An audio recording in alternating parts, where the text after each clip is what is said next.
ברוכים הבאים לפודקאסט הסמינר, בואו נדבר על סוגיות שונות מעולם הפסיכיאטריה וננסה להבין אותן טוב יותר ובנימה קצת יותר אישית. בכל פרק נדבר על נושא שעולה מהקליניקה או מהעבודה בבית חולים, ונדון בו עם אנשי המקצוע המומחים בתחום. אני דוקטור יעקב פרוינד. ואני דוקטור נדב אמיתי. אנחנו מתמחים בפסיכיאטריה במרכז לבריאות הנפש שלוותה מקבוצת הכללית. היי נדב. היי יעקב.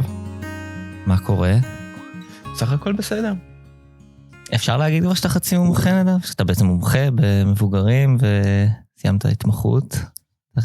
אפשר להגיד, אבל שומר על הסטטוס של המתמחה הנצחי. לא, אז אתה עכשיו מתמחה בנוער, אתה בהתמחות הכפולה, אז אנחנו עדיין מתמחים בשלוותה, אבל עם איזשהו כוכבית עליך. אני אגיד שזה גם קצת מתקשר לנו לפרק עכשיו, לפחות מבחינתי. אני אגיד שהיום אנחנו נדבר על הפרעות אכילה, שזה משהו שאני בתור מתמחה, אני אגיד אישית, לא נתקלתי בו כמעט בכלל, עד התחלתי בעצם התמחות במחלקת הנוער בשלוותה, ואז התחלתי יותר להיחשף לנושא, וגם קצת יותר להבין אותו אולי, או להכיר אותו. יש משהו בעולם הזה שמתקשר לי מאוד לאזורים של אולי הסתרה, אני חושב אפילו ברמה הקונקרטית של בדיקה של כמה אני אוכל או אוכלת, כמה אני שוקל או שוקלת, אפילו מה אני עושה בשירותים.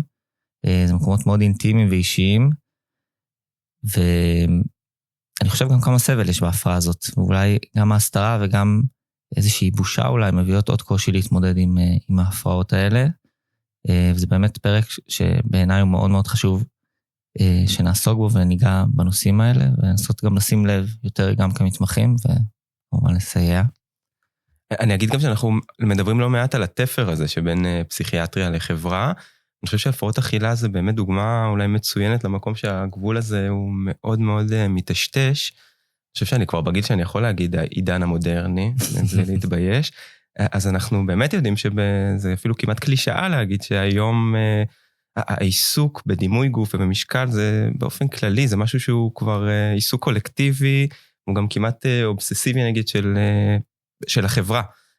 בכל הדברים שקשורים גם בדימוי גוף, במודל היופי, רזון. אני חושב שגם בשנים האחרונות אנחנו מדברים על כל מה שקשור ברשתות החברתיות, האינסטגרם, אני אגיד כתופעה, מה מעלים, איך אני נראית, אם זו תמונה שאפשר או אי אפשר לעלות, יצאתי שמנה, זאת אומרת, זה מונחים שאנחנו מכירים. אני חושב שבתקופה האחרונה, גם ההיבט הזה של זריקות האוזמפיק, וכל ההיבט הזה מכניס את הדבר הזה מאוד מאוד לשיח, מה שהופך באינטייקים שלנו, זאת אומרת, שאלה על עיסוק בדימוי גוף או במשקל, זה הרבה פעמים יכול אפילו להתקבל בתגובה כמעט מזלזלת מהצד השני.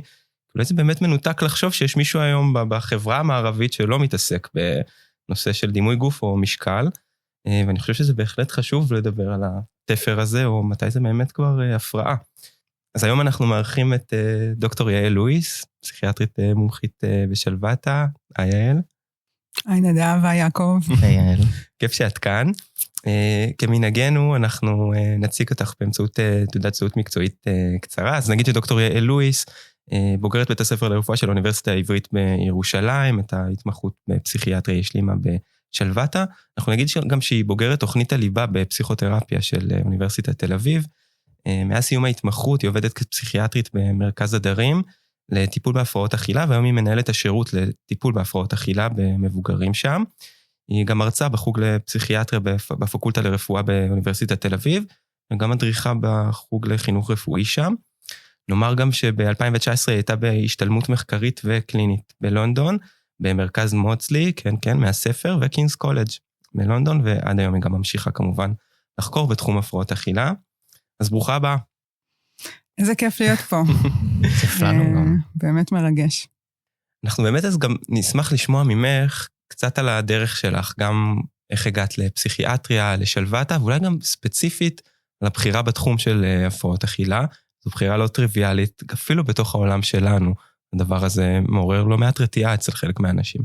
אני אגיד באמת, אולי רגע נתחיל מפסיכיאטריה, אז באמת אני חושבת שהייתה לי איזושהי ידיעה, כאילו פנימית, שאני פסיכיאטרית, אבל לא ממש הייתי מחוברת אליה, ותמיד מאוד מאוד עניין אותי השילוב הזה של התנהגות וביולוגיה, ואז כשהייתי צריכה לבחור עם, לא יודעת, פסיכולוגיה, מדעי המוח, כל מיני כאלה מקומות, אמרתי, אוקיי, אין לי כוח, אני אלך לבית ספר, אני אלך לבית ספר רפואה, יש טנץ, עושים, ואולי משהו אחר יתפוס אותי בדרך, אולי נוירולוגיה, אולי זה.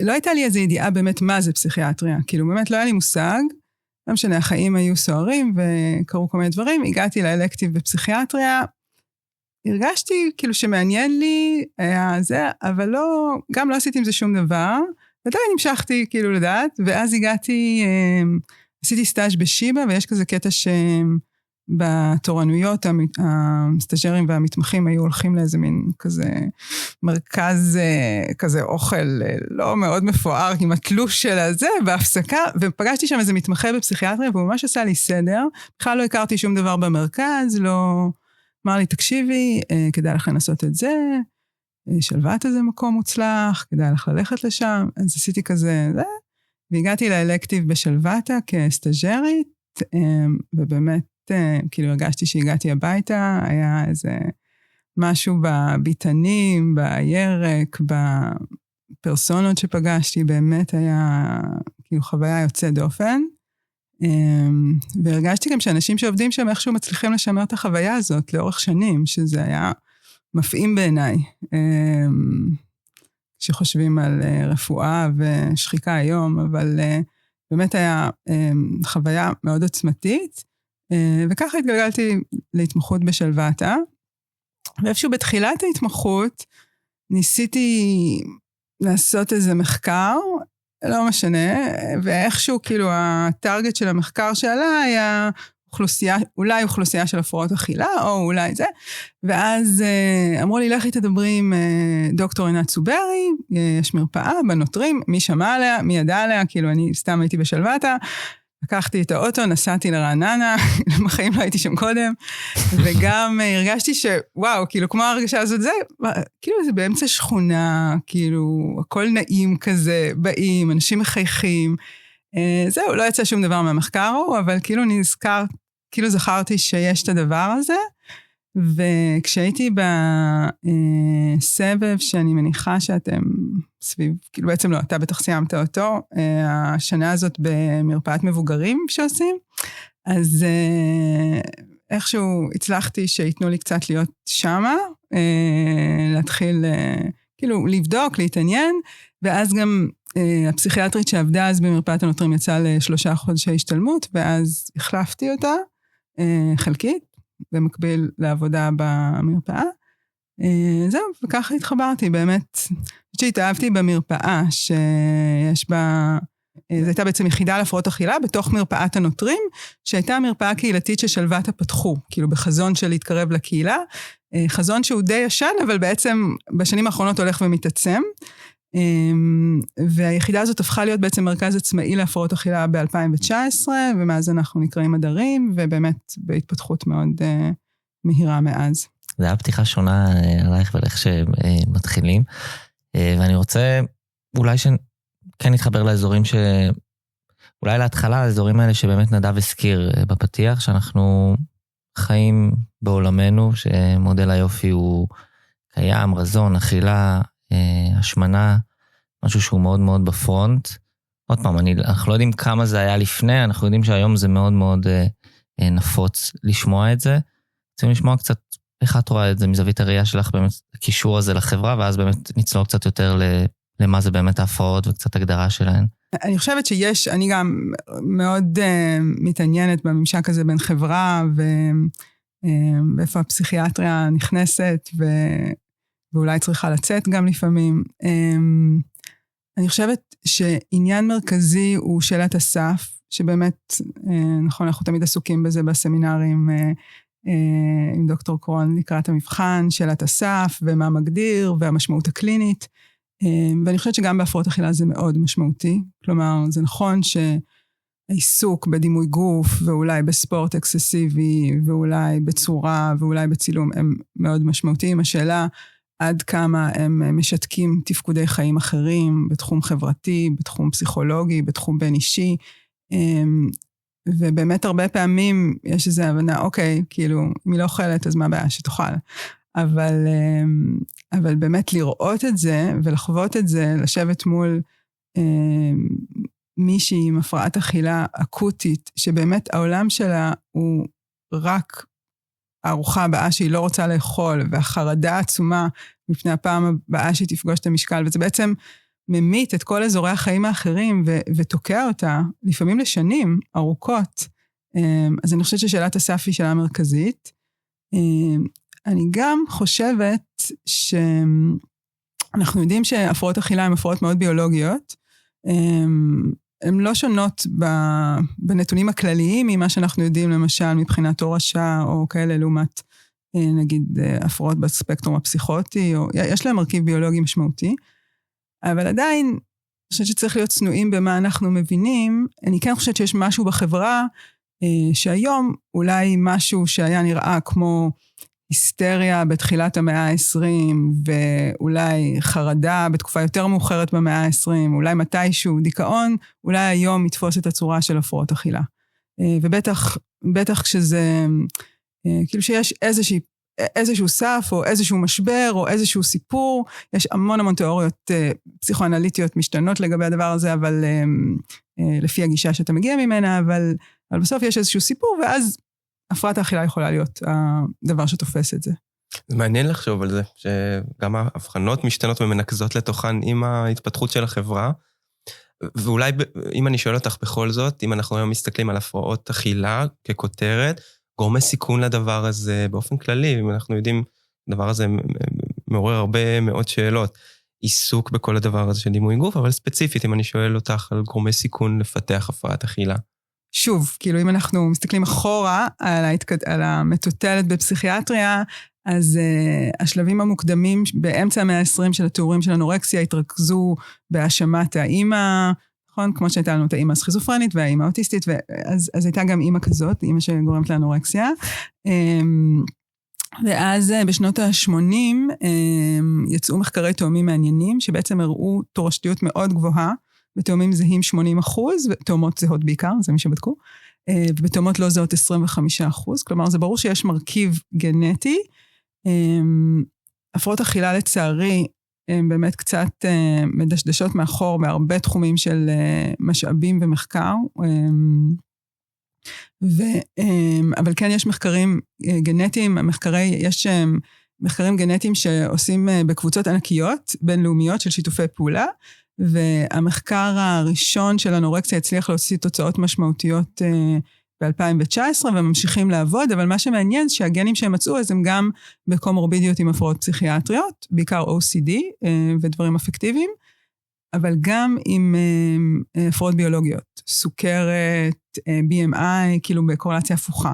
וזה באמת יכול לתת לנו איזשהו סיפור. שוב, אנחנו צריכים להיות צנועים, אנחנו לא מבינים, אין לנו הבנה עמוקה ולפרטי פרטים איך דברים עובדים, אבל אפשר להניח שנגיד יש איזשהו טריגר, ואז מישהו, ואנחנו רואים את זה נגיד, משפחות שהמשפחה הולכת לעשות דיאטה, כולל אחיות נגיד, שהן כביכול גדלות באותה משפחה, ואחת מפתחת הפרעת אכילה מתוך הדיאטה הזאת, והשנייה לא. כאילו שיש איזשהו אינטרפליי בין הסספטיביליות הגנטית לגורמים אחרים, שגורמת להתפרצות של הפרעת אכילה. אני כאן רוצה שאולי נתחיל להגדיר קצת את ההפרעות שאנחנו, כי הפרעות אכילה זה באמת מושג רחב, אנחנו יכולים לדבר על הפרעות מילדות, כל הארפיד ופיקה והדברים האלה שאנחנו מכירים, אבל הייתי רוצה להתחיל אולי מההפרעות שאנחנו נתקלים בהן, גם בעיקר במבוגרים, שזה אנורקסיה נרבוזה, בולמיה ובינג' איטינג דיסורדר, אז אולי קצת איזושהי חלוקה שלך. זה אוברוויו, כן. זה גם קצת, אני אגיד שזה לפעמים המעבר בין אנורקסיה עם ספסיפיירס מסוימים, אנחנו יכולים להתבלבל ולחשוב, זה איזשהו קצת משהו שלך. לגמרי, גם אנחנו מתבלבלים, וגם אנחנו זה, וככל שהשנים עוברות אתה כבר לא בטוח מה המשמעות של ההבחנה. אבל כן, אז אני אגיד באמת לעשות סדר, אז ההפרעות המרכזיות שאנחנו עובדים איתן, זה אנורקסיה נרבוזה, בולמיה נרבוזה, בינג' איטינג דיסורדר, וארפיד. אלה ההפרעות המרכזיות היום. ובאמת מה שמגדיר הפרעת אכילה, וזה חשוב להגיד, זה הפרעה בהתנהגות האכילה. כלומר, השמנה או תת משקל לא מגדירים הפרעת אכילה, זה מגדיר מצב רפואי, ואיזשהו דפוס אכילה פתולוגי, זה מה שמגדיר הפרעת אכילה. עכשיו, אנורקסיה שהיא אולי, אני לא יודעת, אולי אתם תגידו, ההפרעה שחוששים ממנה, או אף אחד לא רוצה לדבר עליה. כן. גם הכי כזה מפורסמת גם באיזשהו מקום, כזה הכי מדוברת. כן, היא מפורסמת, היא מפחידה, ואולי באמת משקפת את החוסר אונים שלנו, כי באמת יש שם אמביוולנציה נורא גדולה, נכון? המטופלת מגיעה שתטפל בה, היא צריכה לעלות במשקל, וזה הדבר שהיא הכי לא מוכנה לעשות, אוקיי? שיהיה לך בהצלחה. אז אנורקסיה באמת מוגדרת כצמצום אכילה, ביחד עם עיוות בדימוי גוף, שהוא יכול להגיע עד ממש עוצמה פסיכוטית, וחרדת משקל, באמת פחד משתק מלעלות במשקל, ובאמת יש את הספסיפיירס, אם יכולות להיות התנהגויות מפצות, יכולות להיות הבינג' פרץ' טייפ, שהולך גם עם התקפי אכילה. מה שמגדיר אנורקסיה זה תת משקל, כלומר שבעצם הדבר הזה הגיע לתת משקל, וכאן יש סימן שאלה, כי באמת מאוד מאוד חשוב להדגיש את זה, שה-DSM מדבר על ספסיפיירס של BMI, וגם יש איזה, מהכיוון השני, שאולי נרחיב על זה, באמת הצד הלגמרי מוצדק של לדחוף לבריאות, אנחנו רוצים להיות ב-BMI תקין, מה זה BMI תקין? 18-25. לקחנו את המספרים האלה, נתקענו עליהם, אין אף בוגרת כמעט עם הגנטיקה היהודית בישראל, שצריכה להיות ב-BMI 18, לא בגיל ההתבגרות. זה לא הגיוני. אבל הדבר הזה נתקעים עליו. ואז אומרים, טוב, אני ב-BMI 18, הכל בסדר. אז כן צריכה להיות ההגדרה הזאת של מה זה תת משקל, וזה הגדרה די מורכבת. ואנחנו עוד ניקח איזה עוד צעד ונגיד שהיום המון מקרים של אנורקסיה הם בעצם אנורקסיה הטיפית, שהתחילו מעודף משקל, ואז אנחנו, בעצם יכול להיות לנו מופע אנורקטי עם תסמיני הרעבה, עם סיבוכים רפואיים, ברדיקרדיה, נפילת לחץ דם, תחושת קור, אלווסת, פגיעה גופנית חמורה, ב-BMI שהוא אפילו גבוה. וזה ממש, זה טרגי, זה מבלבל, האבחון הוא מאוחר, החברה נותנת חיזוקים, לא רק החברה, גם הממסד הרפואי יכול לתת חיזוקים למצב הזה, וזה מצב מאוד מסוכן. הוא מסוכן גם בגלל הסיבוכים הרפואיים, והוא מסוכן גם בגלל הסיבוכים הנפשיים, וגם בגלל שאנחנו בעצם יכולים לפתח הפרעת אכילה ממושכת, כרונית, שאחר כך מאוד קשה לצאת ממנה גם. נזכיר את זה. אז זה אנורקסיה.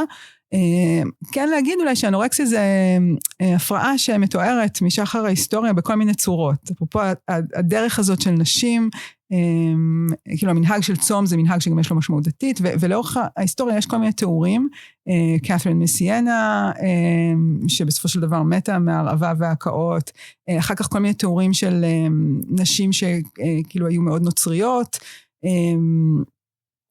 יש איזה שני ספרים, ספר אחד שנקרא פלא, ספר אירי, שמתאר, זה בתקופה יותר מאוחרת, כאילו משהו כמו לפני 150 שנה, מישהי שלא אוכלת, וזה נס, ומסתכלים על זה, ויש לה איזשהו חיבור רוחני, זה בעצם מקרה של אנורקסיה, והתיאור המודרני שאנחנו מכירים, יש איזה תיאור רפואי קצת יותר מוקדם, אבל התיאורים המודרניים הקלאסיים הם מסוף המאה ה-19, בעצם תיאורים של ההפרעה הזאת, שמאוד יפה כותבים שבסוף התרופה היא אוכל.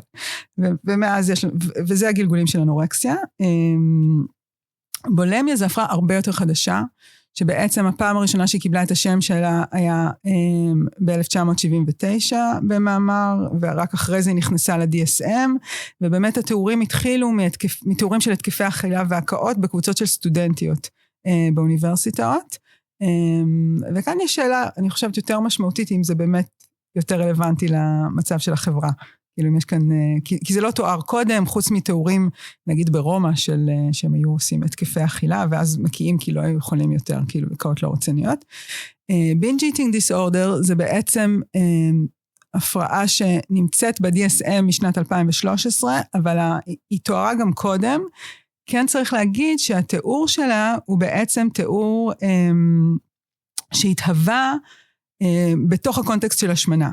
כלומר, בתוך המחקר על השמנה, שהתבסס יותר בשנות ה-50 וה-60, בעצם כשהתופעה התחילה להיות יותר רווחת, עם השפע בחברה, אז תיארו דפוסים, בעצם של אכילה, דפוסים שונים, ואחד מהם היה של בינג' איטינג.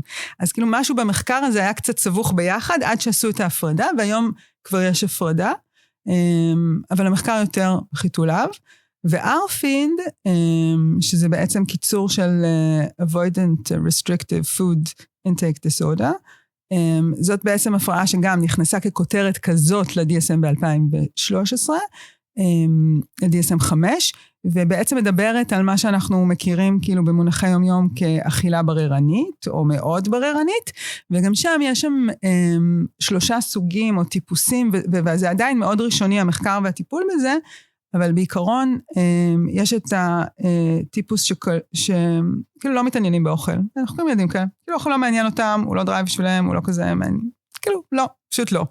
אוכלים כי צריך, ואם מישהו יכול לתת להם כדור, שבמקום שהם יצטרכו לעבור את הפאזה הזאת של לאכול, וככה הם היו מוזנים והתהלכו בעולם, הם היו לוקחים את זה. יש את אלה שיש להם את הרגישות החושית, כאילו מרקמים וטעמים, וזה לא יכולים. ויש את אלה שיש איזשהו מרכיב של חרדה. לפעמים משהו מחנק, בליעה, וזה בגדול, לפעמים יש שילובים שלהם. בררנות, פלוס זה, והרבה פעמים זה הולך עם באמת חסרים תזונתיים, באופן מעניין, לפעמים כאילו באמת זה הולך עם תת משקל, אבל לפעמים בבררנות, ובעצם הפוקוס על הפחמימות, שקורה, נגיד שלא מוכנים לאכול ירקות, ולא מוכנים לאכול חלבונים, ולא מוכנים לאכול כמה דברים, הופך בעצם לאיזשהו סוג של binge eating disorder.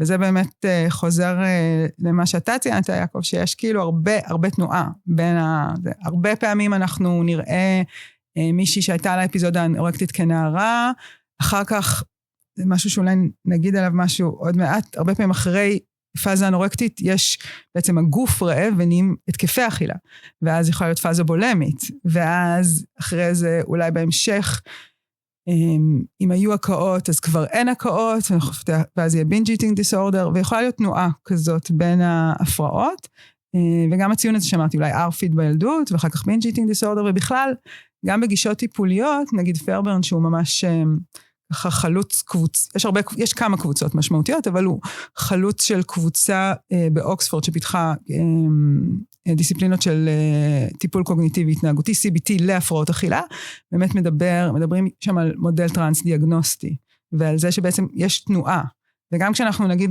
מטפלים במטופל האינדיבידואלי, אז הרבה פעמים המטופלות, הסיבה שהם יבואו אלינו היא לא בגלל שהם בתת משקל, אלא בגלל שיש להם נגיד התקפי אכילה שהן לא שולטות בהן, ואז הן רוצות, כאילו נגיד המוטיבציה שלהם תהיה שם, ואז אולי יפסיקו התקפים, אנחנו צריכים לשים לב אבל, שלא פתאום נכנסנו לצמצום. וזה קשה, זה מאוד מאוד קשה לשים לב לכל זה. יעל, את מביאה איתך משהו, זה מעניין גם לשמוע את הקישור למחקר, גם הקשר לביולוגיה, כמו שאת אומרת כל הזמן, ונראה גם שזה חלק מאוד משמעותי אצלך, אני שואל כי גם אני זוכר שאת מספרת על זה בסמינרים לקראת שלב ב', אנחנו כל הזמן מדברים על הפרעות אכילה סביב הדבר אולי של השמנה או פחד מהשמנה, אבל המחקר מלמד אותנו גם על רעב, ואולי גם שווה להזכיר כמה מילים על זה. גם אם לא הייתה כוונה, נגיד, להיכנס לסטטוס של הרעבה, מהרגע שנכנסים למצב הזה, אז יש הרבה תסמינים שקורים, ואז בעצם נהיה איזה גלגל חסר שליטה. ואולי זה גם משהו שאנחנו מדברים עליו, כדי באמת קצת לרכך את הרי האשמה, בעיקר, באמת הזכרתם שזה הרבה פעמים הפרעות אצל צעירים, זה נכון, כאילו הפרעות הרבה פעמים מתפתחות בילדות, מתפתחות בקונטקסט של קשר, ואנחנו לא מנתקים את זה מהקשר, כאילו הקשר שם מאוד חשוב. היום אנחנו רואים גם קצת יותר מבוגרים צעירים, אבל בעיקרון זה הפרעות כאילו של גילאים צעירים. לגבי רעב, וגם לגבי השמנה, אני חושבת שזה באמת מאוד משמעותי לקשור את הביולוגיה לפתולוגיה שמתפתחת ולהתנהגות. כי בעצם, בהרבה מקרים, למשל של אנורקסיה, יהיה לנו איזשהו טריגר. כלומר, יכולים להיות לנו גורמי סיכון, יכול להיות הגורמי סיכון הביולוגיים, יש גם גורמי סיכון של אישיות, טראומה זה גורם סיכון, כמו שאמרנו, אישיות פרפקציוניסטית, הפרעות אכילה במשפחה, עיסוק במשפחה, השמנה, עודף משקל, נטייה לעודף משקל, עודף משקל אצל ההורים, הרבה דברים, אבל בסוף יהיה איזשהו טריגר. הטריגר יכול להיות הערה, נגיד, וכאן אנחנו גם נכנסים לתמונה כרופאים, או הממסד הרפואי, שקילות, שזאת שאלה, אני לא זוכרת אם עדיין עושים אותם בכיתה ז', אבל כאילו האירוע של השקילה בכיתה ז', הוא ממש מתואר כטריגר שקילה אצל הרופא לפעמים, הערה של חברה, הערה של הורה, הערה של רופא, איזשהו טריגר, שמכניס אותנו למצב של צמצום, כן? של רסטריקציה קלורית, שאז נגיד התחלתי דיאטה, התחלתי לצמצם, או אפילו משהו לא מכוון, מחלה, אשפוז בגלל ניתוח במחלקת ילדים, דיכאון, אצל נער או נערה שמפסיקים לאכול פשוט בגלל דיכאון, אבל אז, ואנחנו מכירים הרבה מקרים כאלה, בעצם מתפתחת הפרעת אכילה, כי מה שאנחנו יודעים זה שבמצבים של הרעבה, יש לנו בעצם משנית להרעבה, התפתחות של עיסוק אובססיבי באוכל, חיפוש אוכל, ועוד הרבה תסמינים נפשיים וביולוגיים, ואת כל זה אנחנו יודעים ממחקר שבחיים לא היה עובר ועדת הלסינקי היום, ושאני חושבת שחשוב להכיר. אולי אני אגיד בשולי הדברים, שגם רופאים מדהימים שהיו בגטו ורשה, גם אספו מידע על השפעות הרעב בגטו, ותיעדו אותם, ויש ספרים מדהימים שיצאו מזה, בתנאים בלתי אפשריים, כאילו רופאים יהודים, אבל שם זה מאוד מאוד מאוד לא נקי מן הסתם, עם מצב קיצון. המחקר של מיניסוטה זה בעצם מחקר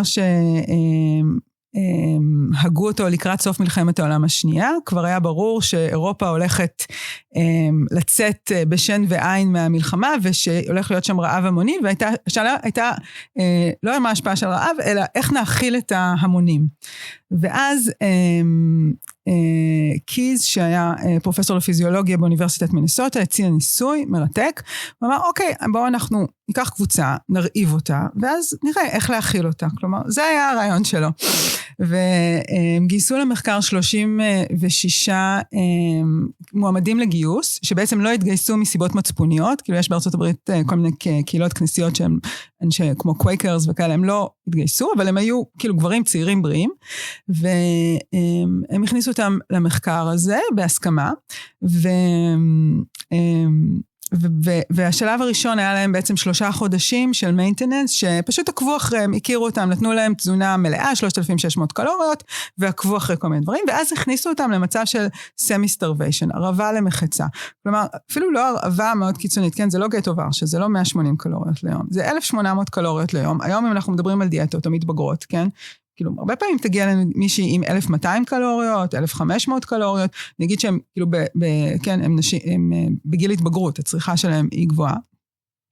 ואז עקבו אחריהם, ומה שראו שמה, כבר רק בשלב הזה, כן, זה לא השלב של ההאכלה, השלב של הערבה, פשוט ראו סדרה של סימפטומים גופניים, נפשיים, חברתיים, הם נהיו עצבניים, הם נהיו באי שקט, היה להם פעילויות כל היום, נתנו להם קורסים, הם לא יכלו להתרכז, הם נהיו אובססיביים למזון, אובססיביים לארוחות, ואובססיביים בכלל, היו להם סימפטומים גופניים, כל הסימפטומים שאנחנו מכירים מהאנורקסיה, קור, נשירת שיער, אורטוסטטיזם, ירידות ברדיקרדיה, ירידה בלחץ דם, כמובן ירידה במשקל, היה ירידה בהורמוני מין, זה היו גברים, אנחנו לא ראינו מן הסתם, אין השפעה על וסת, ובעצם גם התפתחה אצלם הפרעת אכילה. מה זה אומר? שגם היו להם מחשבות טורדניות על האוכל, האכילה שלהם נהייתה טקסית, או איטית מאוד, או מהירה מאוד, וגם הפרעות יותר משמעותיות, שאנחנו גם רואים אצל הפרעות אכילה, כמו בצקות, אנמיה, הפרעות נוירולוגיות, שינוי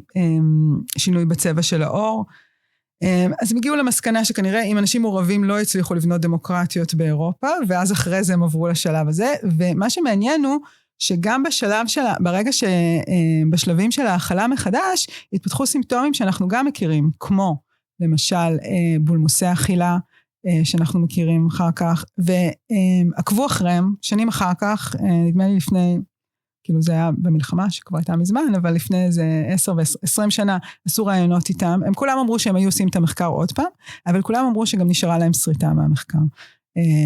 היו כאלה שמאוד עלו במשקל אחרי, ואחר כך לקח להם זמן להתאזן, או שנשארו עם איזושהי הפרעת אכילה, או איזושהי סימפטומים, כלומר, ממש בצד של ניסוי. וואו. כן. זה כאילו זה קצת נוגע במקומות גם אולי של אזורים של התמכרות גם, או של...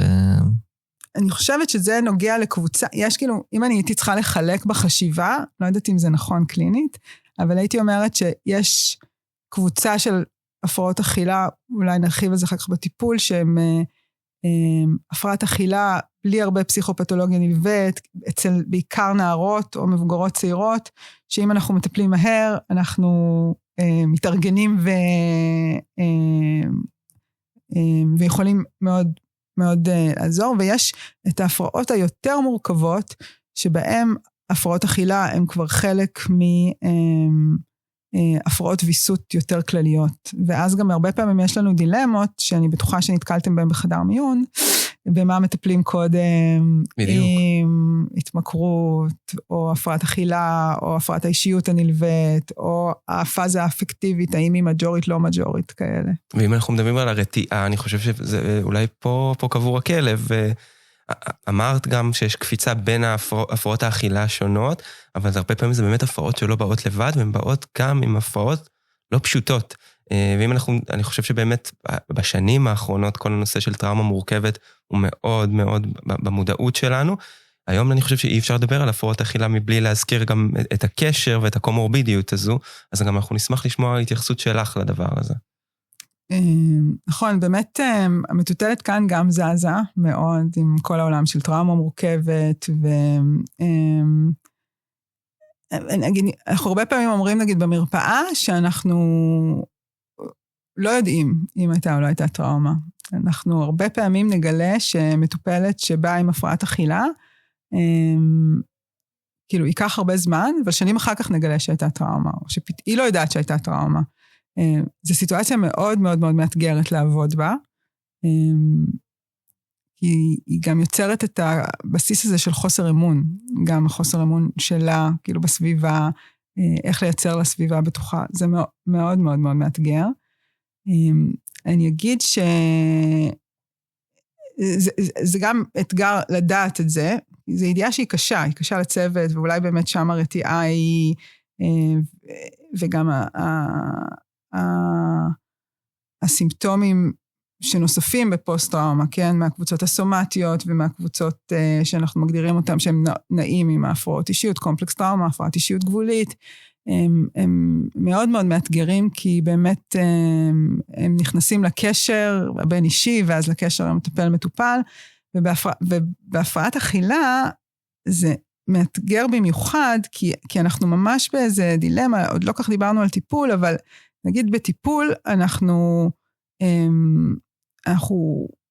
נרצה רגע, כל טיפול, במידה מסוימת אנחנו נרצה רגע להשהות את הבחירה מהמטופלת, כדי לתת לה את מה שהיא זקוקה לו, מתוך ההבנה שיש משהו שהיא כרגע לא יודעת שהיא זקוקה לו. במקרה הזה הזנה, נכון?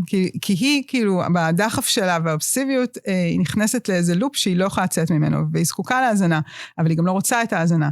ואיך אנחנו חוצים את זה? עכשיו, בטראומה, נכון, העקרונות של הטיפול שג'ודית' לואיס הרמן מדברת עליהם, זה קודם כל ביטחון, אחר כך העצמה, ובסוף יחסים מרפאים.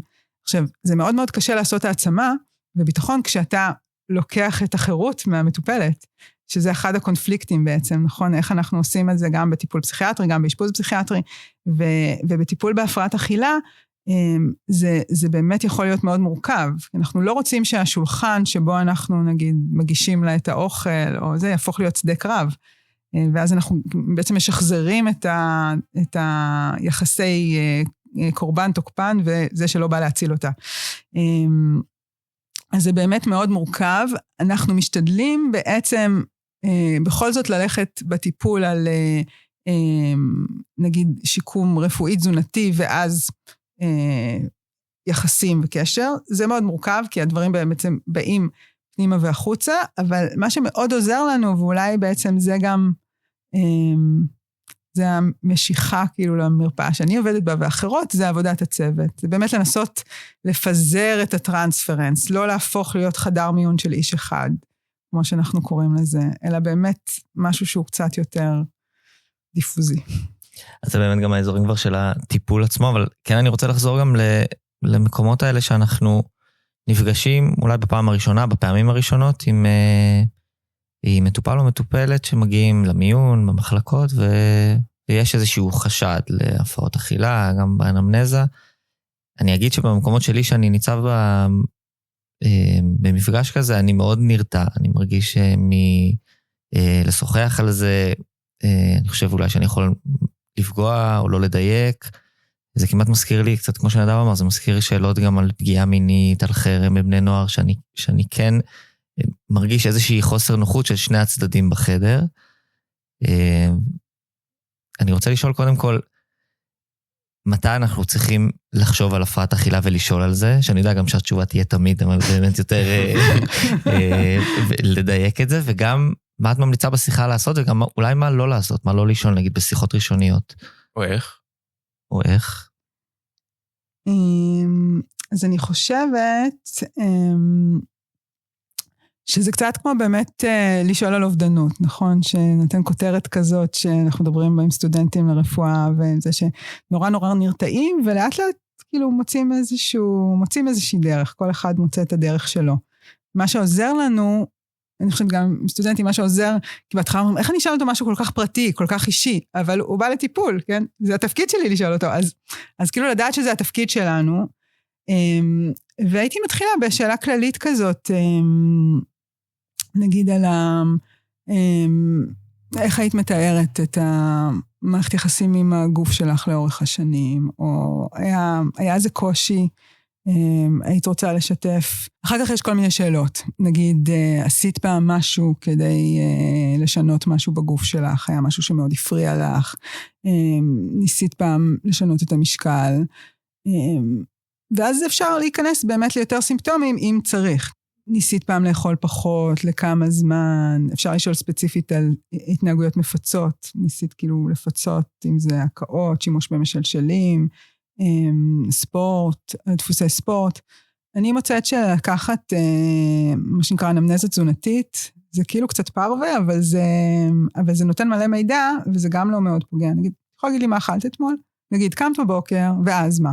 שתית קפה, 1, 2, ואז אם את נגיד, שתיתי קפה, אכלתי ארוחת, בצהריים אכלתי, לא יודעת מה, שניצל ופסטה, ולא אכלת כלום בין לבין, כאילו ממש שאלות כאלה של, ואז לנסות לבנות את זה, ואני חושבת גם לקחת את הגישה הזאת, שהם מטופלים, לא תמיד יספרו לנו הכל, נכון, בפעם הראשונה, ואולי אנחנו נשאל אותם עוד פעם, ונכיר אותם עוד פעם, אבל הרבה פעמים אם נשאל, הם פתאום יחשבו שוואלה, יכול להיות שזה קרה, או יכול להיות שזה בסדר, או שמישהו יכול לחשוב שמשהו כזה קרה.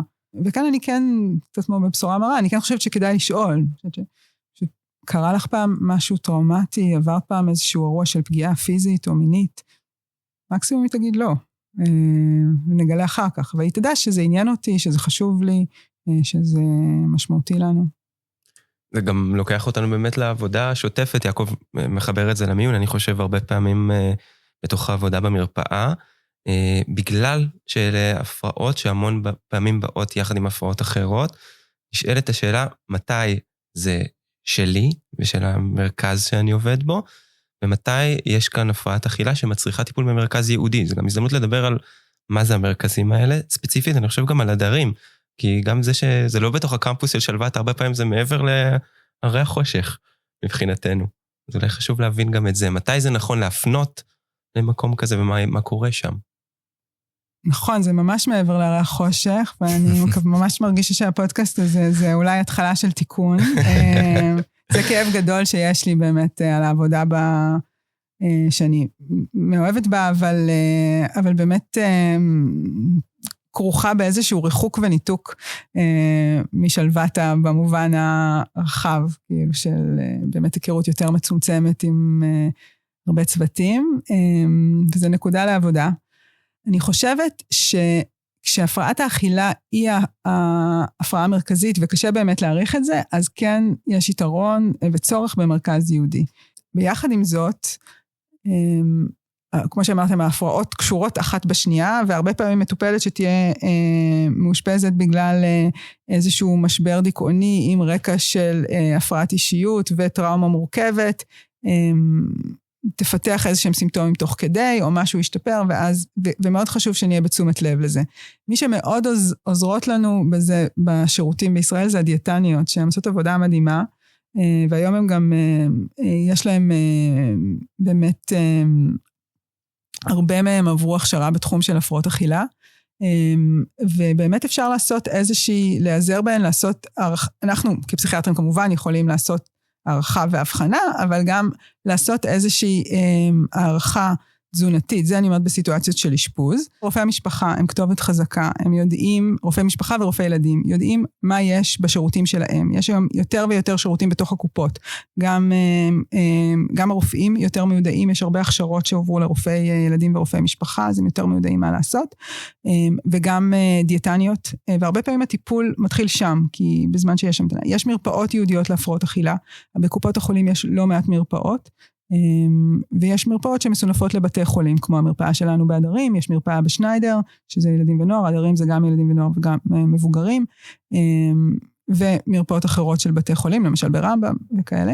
אחר כך יש מקומות שהם בעצם, הזכרתי אשפוזים במחלקת ילדים, ויש אשפוזים להפרעות אכילה של ילדים ונוער, כאלה יש למשל, יכול להיות שאני שוכחת מקום, אבל יש כמה, לא המון. יש בשניידר, יש בזיו בצפת, יש בסורוקה, יש בתל השומר, אז אלה ככה מרכזים שהם לילדים ונוער. מחלקות להפרעות אכילה למבוגרים יש מעט, מחלקות אשפוז מלאות, שזה בעצם הדסה ותל השומר כרגע, ויש את מחלקת לצידך שהיא לטיפול בהפרעות אכילה בטראומה במרחבים, אבל באמת עם התמחות יותר ספציפית, ואז יש לא הרבה, סליחה, הרבה זה לא נכון, אבל יש מרכזים של טיפולי יום, גם לילדים ונוער יש טיפולי יום, וגם למשל בהדרים יש לנו טיפול יום לילדים ונוער, אין לנו כרגע טיפול יום למבוגרים, אנחנו מקווים שהוא ייפתח בקרוב, אבל יש גם טיפולי יום למבוגרים, למשל ברעות, שזה בתל אביב, במכון אגם, למשל בהדסה יש טיפול יום למבוגרים, אז זה בגדול השירותים שיש. אני חושבת שבאמת דרך רופאי המשפחה ודרך אינטקים למרכזים אפשר לקבל תמונה די מעודכנת. יש גם עמותה לטיפול בהפרעות אכילה בישראל, שיש לה אתר אינטרנט ורשומים שם בעצם כל השירותים וגם כל אנשי המקצוע שמטפלים, שהם חברי עמותה ובעצם מטפלים מוכרים בתחום, אז יש שם גם מידע לאן להפנות. השירותים הם מועטים, אנחנו עובדים על להגביר אותם, אבל בינתיים זה מה שיש. כשאנחנו רוצים לטפל בהפרעת אכילה, המטרה שלנו היא לעשות איזון תזונתי. מה זה אומר? אנחנו צריכים לעשות איזשהו ריסטארט מטאבולי. נכון, אמרנו שהמצב של ההרעבה הוא גורם לפגיעה הורמונלית וביולוגית, ובעצם מה שהוא עושה, הוא משבש לחלוטין את איתותי הרעב והשובע הנורמליים. המטופלת לא יכולה לאכול בצורה נורמלית, כי הכל משובש. דברים דומים קורים גם בחלק מהמצבים בבולמיה ובבינג' איטינג דיסורדר, כי בעצם ההתקפים שלפעמים הם גורמים לעליות סוכר ועליות אינסולין, כאילו בשיעורים אדירים, הם בעצם משבשים את מנגנוני הרעב והשובע, ובעצם אנחנו נעים בין מעגלים של צמצום למעגלים של התקפים. ואז אנחנו צריכים בעצם לעשות ריסטארט מטאבולי, ואנחנו צריכים הסכמה של המטופלת, ואם זה נערה, אז אנחנו מגייסים את המשפחה, כדי בעצם לאזן את האכילה. ואז אנחנו נכנסים לשלב שנקרא אכילה מכנית, שבעצם בו אנחנו מכתיבים את האכילה, ואנחנו לא מצפים מהם להיות רמים. אתם לא תחליטו. ואז אנחנו עוקבים אחרי זה, ולאט לאט הגוף יכול להסתגל, בתקווה שאנחנו נגיע להחלמה מלאה, כשאצל נערות והפרעות צעירות אנחנו מכוונים להפרעה מלאה, ברגע שחצינו את הסף של 3 שנים להפרעה, זה הרבה יותר קשה, ולכן אנחנו מאוד מאוד מאוד משתדלים להקדים את הטיפול, ואז השאלה, איפה נעשה את הטיפול הזה, היא תלויה בעצם במצב הפרעת האכילה, החומרה שלה, והחומרה של הפסיכופתולוגיה הנלווית.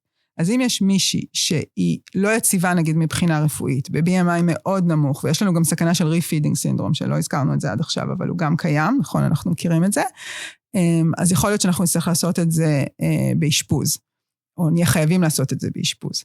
ואם זה מצב קצת יותר, שאנחנו יכולים נגיד לעשות איזשהו מעקב רפואי שהוא מספק, אבל עדיין צריך הרבה תמיכה בהאכלה, כלומר צריך לשבת איתם ליד השולחן, ולא, אז הרבה פעמים אנחנו נצטרך מסגרת של טיפול יום, כזאת, ואם המצב הוא כזה שאנחנו,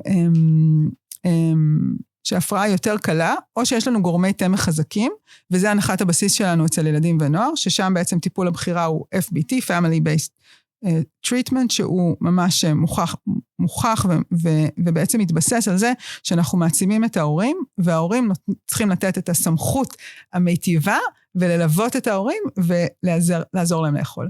ואם אנחנו מצליחים לעשות את זה, אז אולי אנחנו יכולים לעשות את זה בבית, בצורה מרפאתית, או היום אנחנו מדברים גם על אשפוז בית, נגיד בשלוותה עכשיו יש לנו פיילוט כזה של אשפוז בית בילדים ונוער, ואנחנו עכשיו עושים פיילוט של מקרים של הפרעות אכילה, כדי לפתוח יחידה כזאת, כי זה באמת, כי זה שווה לנו למנוע אשפוז. באשפוז בנוער, כמו שנשמע לי ששניכם חוויתם, קוראים כל מיני דברים, שלפעמים באמת אין ברירה, ככה מצילים נפשות, אבל גם יש הרבה התנהגויות של נוער, של הדבקה, שאם אנחנו יכולים למנוע אותם ולתת טיפול בסביבה יותר, נגיד בסיסית, אז אנחנו הרווחנו. ואת כבר נוגעת פה גם במקום של, הזכרת את ה-FBT, אבל אנחנו נרחיב אותו אפילו עוד יותר, זה אמנם בילדים ונוער, אבל באמת הגישה למשפחות של מטופלים שמתמודדים עם הפרעת אכילה. זה אתגר לא פשוט, זה גם הפרעה שמאוד נמצאת בתוך המשפחה. ממש, ממש, ממש אתגר. אני חושבת שזה גם מתכתב עם הפרעות בילדים ונוער, נכון? שהרבה פעמים אנחנו מדברים על הילד כאיזה identified patient, או על איזו מערכת יותר גדולה. ובאמת אנחנו הרבה פעמים מטפלים בילד, ואז מגלים איזה משהו משפחתי שאנחנו, ואולי זה יכול להיות קטליזטור לאיזה שינוי, שזה מאוד מרגש, כשזה מתקדם. אנחנו באמת עושים המון המון המון עבודה עם ההורים, המון עבודה עם ההורים, בכל השלבים, בעיקר בילדים ונוער, ובמבוגרים זה קצת יותר אתגר, אבל אנחנו גם משתדלים, ואני אגיד גם שההורים יכולים להיות, היאנג אדלטס כאן הם מאוד משמעותיים, היום ראינו הרבה פוסט קורונה גם, שבכלל הייתה עלייה, לא הזכרנו את זה, אבל הייתה עלייה מאוד משמעותית, בהפרעות אכילה אחרי הקורונה, הרבה גורמים, זה שהיו לחודים בבית, הבידוד החברתי, להיות תקוע כל היום מול הזום ולראות איך אתה נראה, ספורט אקססיבי בחדרי חדרים, כאילו באמת מתכון לזה, והמחקרים מראים שעוד לא חזרנו, כאילו לזה, בארץ אנחנו גם כל הזמן תחת אש, אבל במובן המטאפורי והלא מטאפורי, אבל גם בעולם עוד לא לגמרי חזרו, כאילו לשיעורים שהיו לפני. אחד הדברים המשמעותיים נגיד שאנחנו עושים, זה גם שאנחנו צריכים לשמור על ההורים, כאילו לכן אנחנו מאוד מאוד מכוונים, אחד הדברים החשובים זה שטיפולים יהיו אפקטיביים, שתהיה התקדמות, שתהיה תנועה, לא לשחוק את ההורים על טיפול לא אפקטיבי. אנחנו משתדלים להתחיל עם כל משפחה בטיפול FBT, לראות אם יש התכנות לו. כלומר, האם יש לנו הורים שיכולים להיות מגויסים, שיכולים ליישם את ההמלצות, זה לא פשוט. כאילו, אנחנו מדברים על מודלים של תמיכה, כן? יש כל מיני מודלים של הורים ושל משפחות איזה תגובות יכולים להיות להם להפרעת האכילה. אז יש את המודל של הקנגרו, שמנסה לעשות הכל בשביל הילד ולא לשחרר אותו בכלל, ויש את הבת יענה שהכל בסדר, ההורים שבכלל שום דבר לא מזיז להם, וזה. יש את הטרייר שעושה הרבה רעש, אבל לא עושה כלום, וזה מודלים שנתנו, ובעצם מנסים לכוון לזה שאנחנו צריכים להיות כהורים או כתומכים, דולפינים וסן ברנרדים, זה כאילו, לשם אנחנו מכוונים, זה מודל של מודזלי, עוד מודל של מודזלי, שהוא באמת מאוד חמוד, אנחנו רוצים כאילו לכוון אותם לאט לאט להגיע ליעד, וכסן ברנרדים להיות כאילו גדולים, כאילו מאחורה, ורגישים מאוד, מאוד, אבל כאלה שאפשר ללטף אותם, ולא בקלות כאילו זזים, אז אם אנחנו מצליחים לתת את הכוח הזה להורים, כדי שהם יעשו את זה בשביל הילדים שלהם, וילמדו אותם לאכול, זה דבר כאילו יוצא דופן, ואז אחר כך אנחנו בעצם מתחילים לגלות מה עוד יש שם. אני מצאתי את הנישה שלי. מה, להיות דולפין? גם, באופן כללי, חיבור בין חיות למודלים פסיכיאטריים, המודל החשופית, אני רוצה למה. אני אגיד שאני אולי אחבר את זה, יש לנו פינה חדשה לעונה הזאת, שכבר הוצגנו אותה בפרק הקודם, והיא תהיה פינה שזזה, ואני חושב שעכשיו זה בעצם שאלות מהקהל, שאלות מהמתמחים, שאנחנו שואלים לפני כל פרק, והם מביאים שאלות גם משלהם, ואני חושב שזה בדיוק מתחבר לאיפה שאנחנו נמצאים עכשיו, כי את מדברת על, בסוף הטיפול הוא טיפול שהוא, צריך להגיד שזה אחד הטיפולים הכי רב מקצועיים גם, ועלתה שאלה, של מה החלק של הטיפול התרופתי הפסיכיאטרי בטיפול בהפרעות אכילה, ובאיזה הפרעות אכילה הוא מועיל או מוכח כמועיל? נכון, זה ממש טיפול רב מקצועי, ועכשיו חשבתי על זה שבעצם אולי זה גם הסיבה שאפשר לעבור התמחות בפסיכיאטרים בלי לגעת בזה, כי בעצם הפוקוס הוא לא אצל הפסיכיאטר הרבה פעמים, והם מגיעים לפסיכיאטר או כשיש עוד הפרעות מאוד מאוד קשות, או כשיש שאלה לגבי טיפול תרופתי, אם זה להפרעת אכילה או לקומורבידיות, או כשיש איזה משהו של הניהול סיכונים או משהו כזה, אבל כאילו ביום יום זה באמת לא הפוקוס. וזה גם, אגב, הסיבה שהצוות הרב מקצועי, זה אחד הדברים שמאוד משך אותי לעבוד שם, שזה כאילו איזשהו טיפול אמבולטורי, כלומר מרפאתי, או טיפול יום, כלומר משהו מאוד אמבולטורי בעולם, אבל שהוא לא לבד. כאילו אין לו את הבדידות המרפאתית הזאת, שלפעמים היא מאוד מאוד קשה. אז לגבי טיפול תרופתי בהפרעות אכילה, אני חושבת שכמו הרבה דברים ברפואה, כאילו ברפואה פסיכיאטריה, אנחנו צריכים לנסות להיות אינטגרטיביים. טיפול תרופתי לא מרפא הפרעות אכילה. טיפול תרופתי פסיכופרמקולוגי. הוא לא מרפא הפרעות אכילה. זה חשוב להגיד את זה. יחד עם זה, זה שהוא לא מרפא הפרעות אכילה, לא אומר שהוא לא יכול להיות מאוד משמעותי לטיפול במטופלות עם הפרעות אכילה. ויש לא מעט מטופלות שנגיד יספרו את הסיפור החלמה שלהם, ויגידו משהו בתרופות, או יסמנו איזושהי נקודה, שזה היה מאוד משמעותי בשבילם. אני מרגישה שהרבה פעמים, כאילו, המטופלת צריכה להסכים לתת לתרופות לעבוד.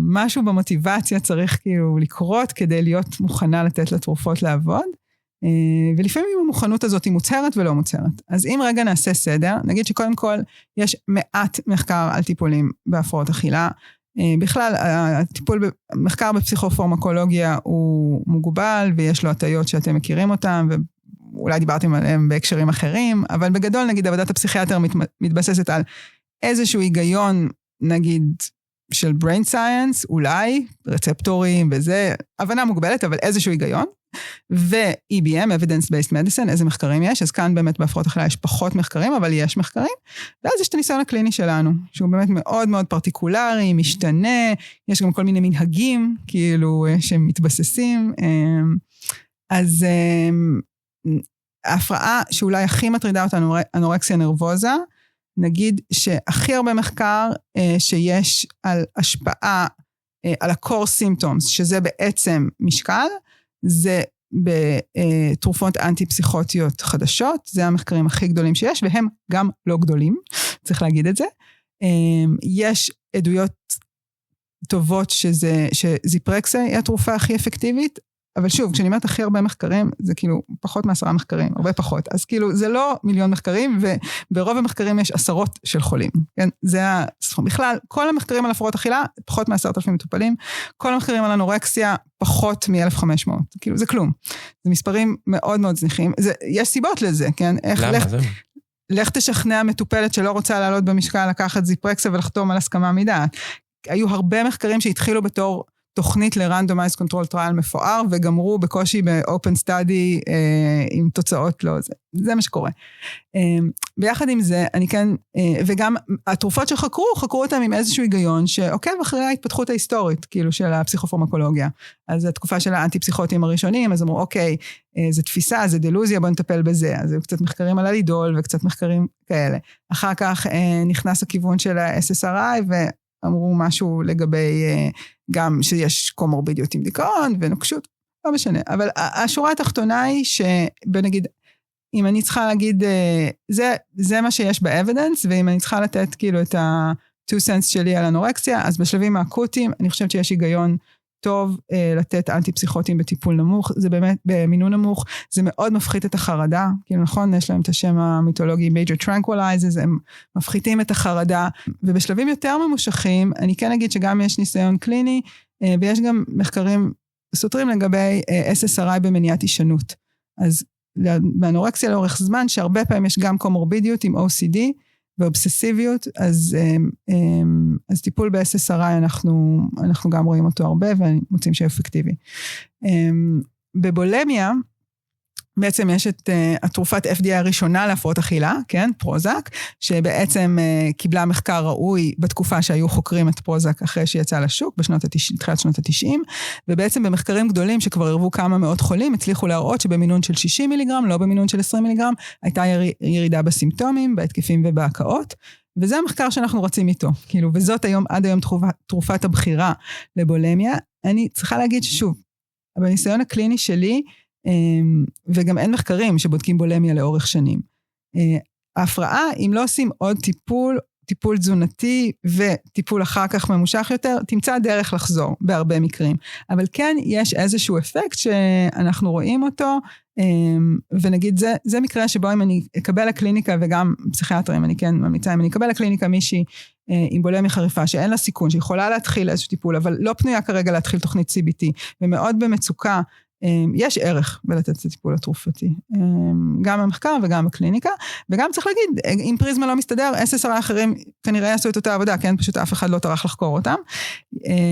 בבולמיה, התרופה השנייה שהיא עוד מוכחת, זה טופמקס, טופירמט, שבעצם אובזרבציות על אפקטים של ירידה במשקל, הובילו למחקר של התרופה הזאת כאן, ובבינג' איטינג דיסורדר, יש הוכחות שהיא יעילה להוריד, כאילו, הוכחות מחקריות, גם אותה לא חקרו לאורך שנים, וטופמקס יש תופעות לוואי מאוד בעייתיות של מחשבות אובדניות ושל הפרעות קוגניטיביות, אני רואה את זה המון, אני בעיקר מפסיקה טופמקס למטופלות, אני לא נותנת טופמקס, אבל אני לא יכולה להגיד שאם מטופלת מגיעה ומדווחת על דחפים בלתי נשלטים, הרבה פסיכיאטרים יגידו, אוקיי, כאילו, זה נכון, זה בהתוויה, אבל כאילו, במחשבה לטווח ארוך, אני פחות, אני לא נותנת את התרופה הזאת.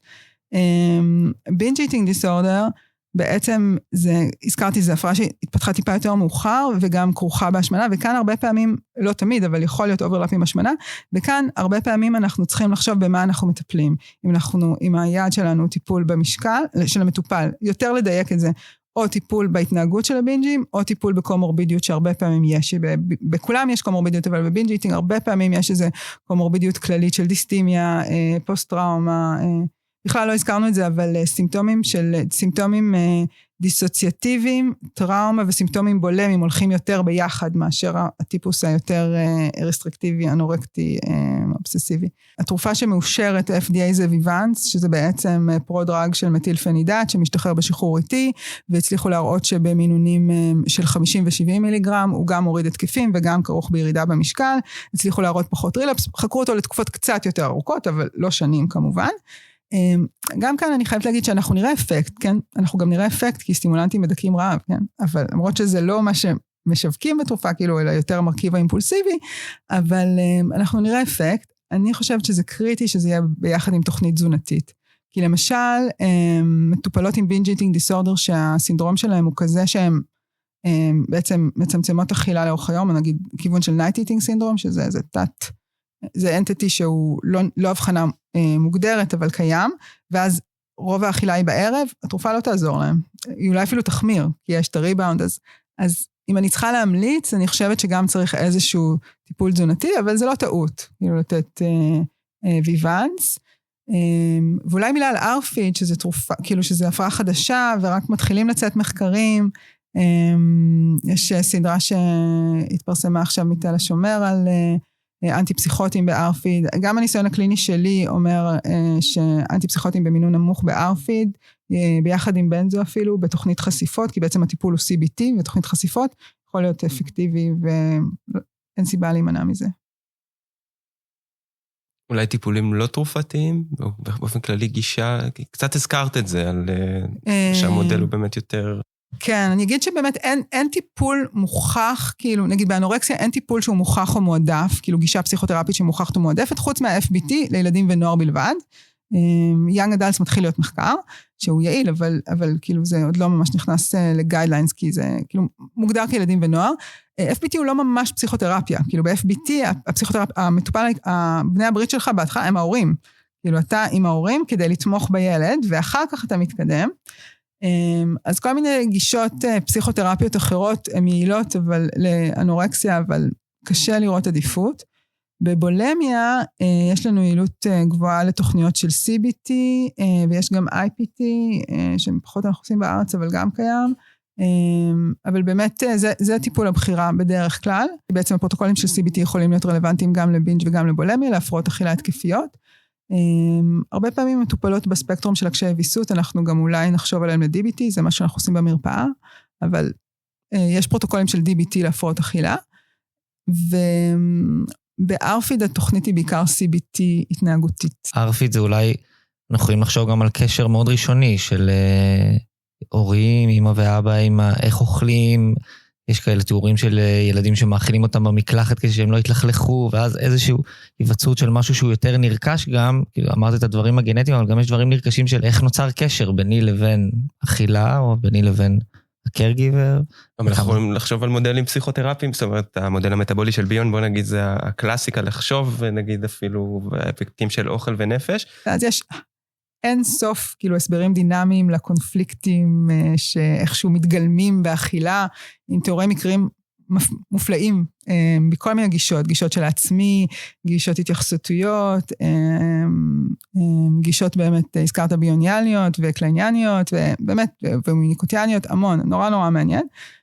זה לא משהו שאנחנו יכולים, כאילו, מעבר לזה שפסיכותרפיה היא משמעותית. אמרנו הדברים שאנחנו נרתעים מהם, אז גם, אני חושב שגם חוק והפרעות אכילה זה משהו שהוא מרתיע, ואנחנו כמובן לא רוצים אף פעם להגיע לאזורים של חוק בטיפולים פסיכיאטריים, אבל גם בהפרעות אכילה, במיוחד בנוער, זה יכול להיות כאיזשהו פגיעה בהתפתחות, שאנחנו יודעים שזה עילה לאשפוז, גם בניגוד לרצון המטופל. כאילו נשמע אולי איזה מילה שלך. אני חושבת שהשאלה של, הזכרנו את זה בעניין של האמביוולנציה, שכמה זה קשה לטפל בהפרעת אכילה, אני חושבת שזה לא רק הפרעות אכילה, מתוך הפסיכיאטריה נגועות בדבר הזה, אבל זה באמת אתגר מאוד גדול.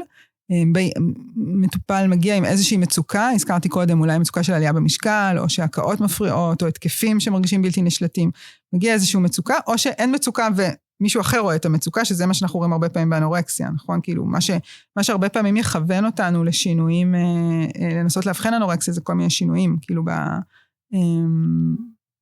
שינויים התנהגותיים מבחוץ, כאילו, לא יגיע לארוחות, שינוי מצב רוח, הילד ייכנס לחדר, ייעלם, יהיה עצבני, נראה אותו ער בלילה, כל מיני דברים לא ספציפיים בהכרח. ואז מה אנחנו עושים עם זה? אז באמת, אני חייבת להגיד שבילדים ונוער, בתקווה שיש לנו הורים, כאילו שהם בני ברית לטיפול, זה קצת יותר קל, כי אז אפשר באמת להעריך את החומרה, ולקבוע את המקום של הטיפול. למשל, אחד הדברים שאנחנו עושים בילדים ונוער, כשיש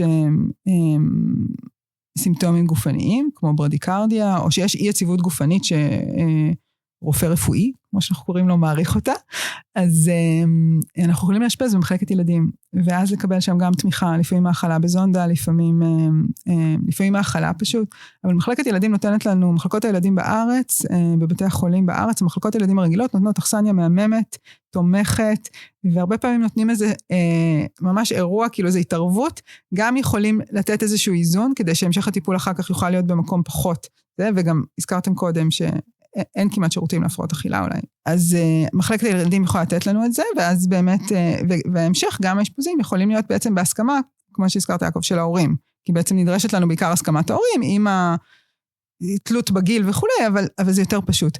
במבוגרים אנחנו במצב הרבה יותר בעייתי, שבו באמת אנחנו קצת חסרי אונים, כי אנחנו בעצם תלויים בהסכמה של המטופלת, שלפעמים אנחנו בהחלט רואים שהשיפוט שלה פגוע, הוא פגוע משנית להפרעה, וזה אתגר מאוד גדול, כי מכל מיני סיבות היסטוריות והתגלגלות של הדברים, איזשהו פסק דין תקדימי שהיה, שקבע שהפרעות אכילה היא לא הפרעה פסיכיאטרית, במובן של החוק לטיפול בחולי נפש, ואמנם הפסק דין הזה התהפך מאז, אבל בעצם נהייתה איזו רתיעה, וכאילו לא כל כך משתמשים בחוק לבריאות נפש להפרעות אכילה. וגם צריך להגיד שהמצב של הסיכון הגופני, קשה להגדיר אותו, כי הגוף האנושי לצערנו סטגלן מאוד, כמו שאנחנו רואים בכל מיני מצבי קיצון, ובאמת צריך להגיע למצב מאוד מאוד קיצוני, כדי להפעיל אותו. אז האפשרויות שהיום עומדות בפנינו, הם החוק הזה, שעדיין יש מקרים שאפשר לפעול לפיו, אבל גם אז, נגיד בארץ יש 2 מחלקות להפרעות אכילה למבוגרים, בתל השומר ובהדסה, בתל השומר אין הזנה בכפייה במחלקה, בהדסה יש הזנה בכפייה במחלקה, בתל השומר ומקומות אחרים שיכולה להיות הזנה בכפייה, זה מחלקות פסיכיאטריות, שזה קורה מעט, אבל זה קורה. יש את האפשרות שבעצם הורים פנו אליה, בגלל שהדלת הזאת הסתבכה של להוציא אפוטרופסות, זה גם די מורכב, וגם זה מוגבל בעצם לתקופה הזאת של הסיכון, ויש כמובן את החוק לזכויות החולה, שכדאי לזכור אותו, כי במצבי קיצון שמטופלות חס וחלילה, בגלל סיבה שלה, כתוצאה מהפרעת אכילה, יכולות לחוות אירוע קיצון, כמו הפרעת קצב, ויזדקקו לטיפול מיידי, אז אנחנו נצליח לעשות, נוכל לטפל בהן, לפי חוזקות החולה, אבל במצבים של התנגדות, אנחנו נהיה באמת בברוך. טוב, נסיים בפינת תוכן, אני רוצה שיהיה לנו פתיח לפינות. פינת תוכן, זה עמית. צריך לדאוג לזה. פינת תוכן, כמובן, זה פינה שאנחנו מבקשים מהאורחים שלנו להביא איזשהו תוכן שקשור בנושא שדובר בפרק, זה יכול להיות כמובן כל דבר, יצירה, אין לנו פה טיפים, סיפורים, ספרים, הצגות, ציורים, מחקרים. אז אנחנו נשמח ככה לשמוע ממך.